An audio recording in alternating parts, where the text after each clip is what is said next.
ماضی کی نظیریں ہر وزیر اعظم اسٹیبلشمنٹ سے کشیدہ تعلقات پر فارغ ہوا. کیا شہباز شریف اسٹیبلشمنٹ سے اچھے تعلقات کے باوجود بھی نااہل ہو سکتے ہیں؟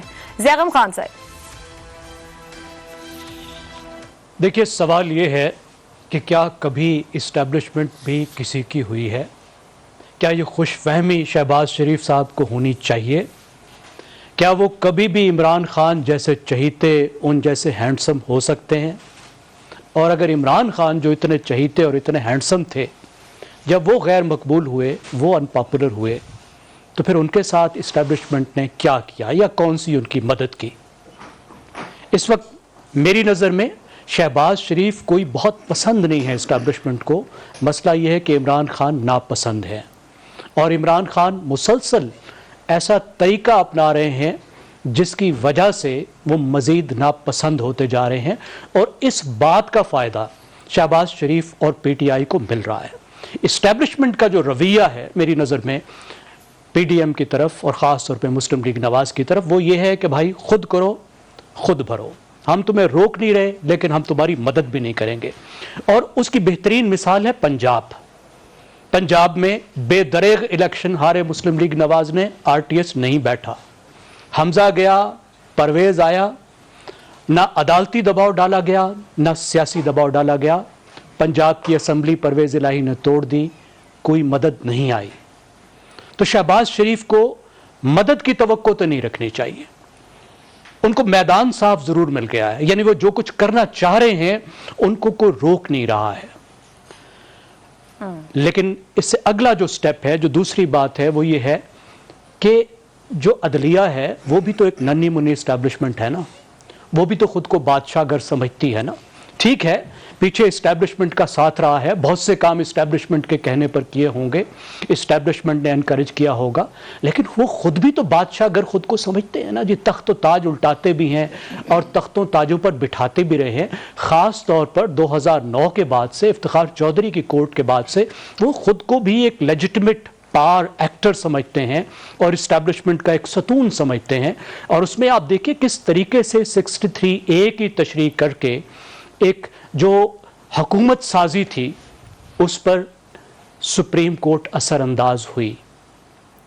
تو ضروری نہیں کہ اسٹیبلشمنٹ کے ساتھ اچھے تعلقات ہوں شہباز شریف کے تو شہباز شریف کو کوئی نرم گوشہ سپریم کورٹ سے ملے. سپریم کورٹ اپنے طور پر بھی بہت طریقے سے جا رہی ہے، اس وقت بہت سی پریشانیاں موجود ہیں، لیکن میری نظر میں سپریم کورٹ کو خود بھی یہ دیکھنا چاہیے کہ اس وقت کن تنازعات کا شکار ہے وہ. کیا یہ ایک ایسا موقع ہے کہ ایک اور وزیر اعظم کو گھر بھیجا جائے، جبکہ جو سو موٹو انہوں نے اٹھائے ہیں ان سو موٹو پر خود ان کا ہاؤس ڈیوائیڈڈ ہے. تقریباً آدھی سپریم کورٹ اس سے اتفاق نہیں کرتی. وہ یہ سمجھتی ہے کہ ہائی کورٹ میں چلتا ہوا کیس اٹھا کے سو موٹو میں یہاں پر نہیں لانا چاہیے تھا. اس سے پہلے جب بھی سپریم کورٹ نے وزیر اعظم کو گھر بھیجا ہے تو سپریم کورٹ کے طور پر بھیجا ہے، یہ ذہن میں رکھیے. کبھی اندر اختلاف نہیں تھا، کبھی کسی جج نے نہیں کہا کہ یہ غلط ہو رہا ہے.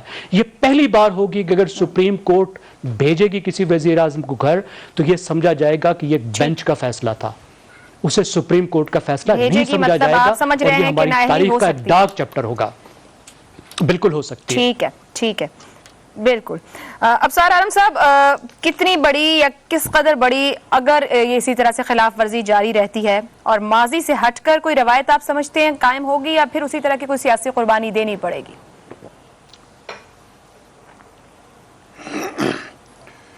آپ نے ملٹری اسٹیبلشمنٹ کی بات کی اور جوڈیشل اسٹیبلشمنٹ کی بات کی.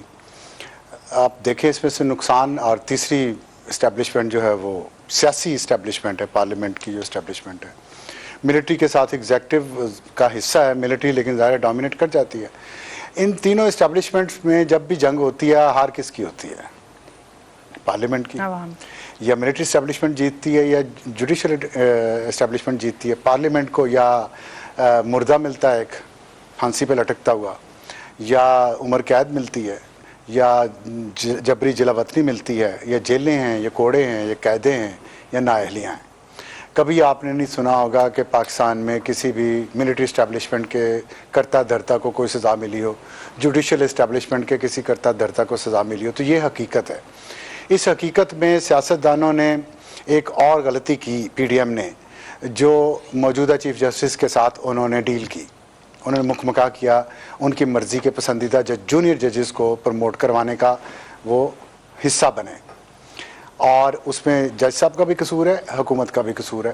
اور حکومت کا قصور زیادہ، میں اس لیے زیادہ تو نہیں ہے، لیکن ان کو تھوڑی سی شرم آنی چاہیے اب حکومت کو کہ جب بھی آپ ڈیلیں کریں گے دروازے کے پیچھے، مکمکا کریں گے اصولوں پہ، آئین پہ، قانون پہ، سینیورٹی پہ. افسر صاحب آپ جب کہہ رہے ہیں حکومت انجوائے کرے، تو یہ حکومت کی اپنی بہت سی غلطیاں نہیں رہی. ایک تو الیکشن نہ ہونا سر، اور دوسرا جب وہ خود کہہ رہے ہیں کہ ہم تیار بیٹھے ہیں اگر وزیر اعظم شہباز شریف نااہل ہوتے ہیں، تو کوئی چاہ نہیں رہی حکومت کے کوئی بھیجے ہمیں کسی طرح سے؟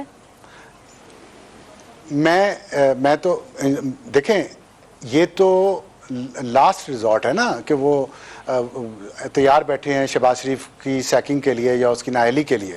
یہ تو لاسٹ ریزورٹ ہے. آئیڈیل سچویشن تو یہ نہیں ہے نا ان کے لیے. آئیڈیل میں تو یہی تھا نا کہ اکتوبر تک شہباز شریف پرائم منسٹر رہتے اور پھر وہ الیکشن میں جاتے. تو آئیڈیل سچویشن نہ ہونے کی وجہ کیا ہے؟ انہوں نے جو اپنے کارڈز کھیلے ہیں پچھلے ایک سال میں، وہ بہت غلط کھیلے ہیں اور بہت کمزور ہاتھ کے ساتھ کھیلے ہیں. اور یہ سیاست جو شروع ہوئی تھی، آج اس سیاست کا جو منطقی انجام ہے یہ ہے کہ چیف جسٹس صاحب نے اپنے کارڈز ہیں، یہ ان کا اختیار ہے، وہ جس اختیار کو استعمال کر رہے ہیں جب تک اس متعلق قانون سازی نہیں ہو جاتی. ہاں اختیار ہے، لیکن اس پہ مطالبہ بھی تو ہو رہا، نہیں یہ میں سو موٹو کے قانون کی بات نہیں کر رہا، وہ قانون سازی ہو چکی ہے، میں اس کی بات نہیں کر رہا. میں کہہ رہا ہوں ایک مطالبہ تو ہے نا. ان کے سامنے بھی کہا گیا، ان کی کورٹ میں جا کے کہا گیا کہ آپ فل کورٹ بنا دیں. انہوں نے آج بھی فل کورٹ نہیں بنائی. تو یہ میں اس بات کی بات کروں کہ انہوں نے اپنے پتے شوک کر دیے ہیں کہ میں کہاں کھڑا ہوں. یہ پی ڈی ایم کے سوچنے کا کام ہے. اور جہاں تک ایک میری خواہش بھی ہے اور میری بنتی سمجھ لیں آپ اس بینچ سے جو سپریم کورٹ کا آج بنا ہے، کہ وہ واقعی شہباز شریف کو گھر بھیجیں. میں چاہتا ہوں کہ شہباز شریف کو وہ گھر بھیجیں اور توہین عدالت میں بھیجیں، تاکہ یہ جو انہوں نے رسم ڈالی ہوئی ہے نا، جو رواج پڑا ہوا ہے ہمارے ہاں، عدلیہ اگر ایک قدم بھی اس سے پیچھے ہٹی تو میں سمجھوں گا کہ نظریہ ضرورت کوئی آ گیا ہے. ورنہ میری خواہش ہے اور دعا ہے اور بنتی ہے کہ وہ شہباز شریف کو توہین عدالت میں گھر بھیجیں. افسار صاحب خواہش کا اظہار کر رہے ہیں کہ شہباز شریف نااہل ہوں اور گھر جائیں. شہزاد چودھری صاحب، کیا ماضی ہی جاری رہے گا؟ 1993 میں ویسے نواز شریف کو برطرف کیا گیا تھا، سپریم کورٹ نے حکومت بحال کر دی تھی. حالات مختلف ہیں، نتائج بھی مختلف ہو سکتے ہیں. اچھا، ایک تو یہ کہ آپ نے کہا کہ تاریخ کا ہر طالب علم جانتا ہے کہ کوئی وزیر اعظم، ہر وزیر اعظم جس کا اسٹیبلشمنٹ سے غلط ریلیشن شپ رہا یا ٹھیک ریلیشن شپ نہیں رہا، وہ اس کو ہٹا دیا گیا. ڈپینڈ کرتا ہے کہ آپ نے تاریخ کی کون سی کتابیں پڑھی ہیں یا آپ کیا تاریخ پڑھانا چاہتے ہیں. اسی کا ایک اور چھوٹا سا پہلو، اور اس میں کوئی شک نہیں کہ سول ملٹری ہمارے یہاں مسائل ہمیشہ سے ساتھ ہیں، اور یہ پچھلے 60 سال سے تو واقعی ابھر کے سامنے آئے ہیں. لیکن 1977 میں اگر پی این نے وہ نہ کرتی جو کہ اس نے کیا تھا، تو کیا ملٹری اسٹیبلشمنٹ کو وہ رستہ ملتا کہ بھٹو کو ہٹا سکتے تھے؟ پی این اے کے رول کو بھی کبھی آپ نے دیکھا کس طریقے سے اس کو فیسیلیٹیٹ کیا گیا، کس طریقے سے فوج کو اندر کھینچا گیا. اس کے بعد 90 کی دہائی پہ آ جائیے، کیونکہ اس کے بعد ضیاء الحق کا ٹائم آ گیا، اس نے ٹیک اوور کر لیا، اور اب 90 کی دہائی پہ آ جائیے. ہر وزیر اعظم یعنی پولیٹیکل پارٹیز جو تھی، پی ایم ایل این یا پی ایم ایل اور پیپلز پارٹی، آپس میں باریاں لیتے رہے، ایک دوسرے کے پیچھے پڑے. 58 ٹو بی آرمی کی پاور نہیں تھی، پریزیڈنٹ کی پاور تھی، اور پریزیڈنٹ غلام اسحاق خان تھا اور فاروق لغاری تھا. ایک نے 2 دفعہ اسمبلی اڑائی، ایک نے 30 دفعہ کسی اور نے اڑائی. فوج جب بھی آئی فیسیلیٹیٹر کے طور پہ آئی. 93 پہ حملہ، 93 میں جو مسائل ہوئے سپریم کورٹ کے، وہ فوج نے نہیں سٹارٹ کیے تھے، ان کو سنبھالنے کے لیے پھر وہ گھسنا پڑا. 97 میں جو اٹیک ہوا سپریم کورٹ کے اوپر، وہ فوج نے نہیں کروایا تھا. تو میرا خیال ہے کہ ہمیں جو تاریخ لانی ہے اس کو پورے پرسپیکٹو میں لانا چاہیے.